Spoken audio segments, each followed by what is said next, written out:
हमारा ईश्वर हमें रोज़ाना मौका देता है कुछ पाने का, लेकिन हम नादान हैं और ईश्वर की बनाई हुई चीज़ों को पाने में अपनी पूरी शक्ति लगा देते हैं।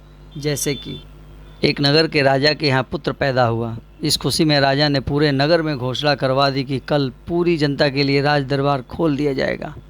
जो व्यक्ति सुबह आकर सबसे पहले जिस चीज़ को हाथ लगाएगा वह उसकी हो जाएगी।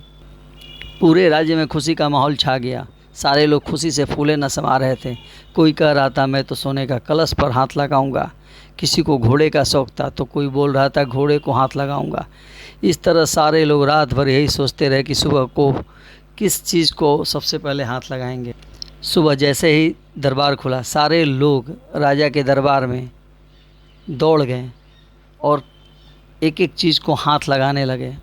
तभी एक बच्चे ने देखा कि राजा सिंहासन पर बैठे हुए और वह राजा की तरफ बढ़ने लगा और धीरे धीरे बढ़ते बढ़ते उसने राजा को हाथ लगा दिया। अब राजा उसका हो चुका था।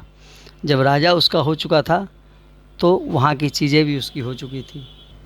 जिस तरह राजा ने अपने जनता को मौका दिया, वैसे ही हमारा ईश्वर हमें रोज़ाना मौका देता है कुछ न कुछ पाने का, लेकिन हम नादान हैं और ईश्वर की बनाई हुई चीज़ों को पाने में अपनी पूरी शक्ति लगा देते हैं।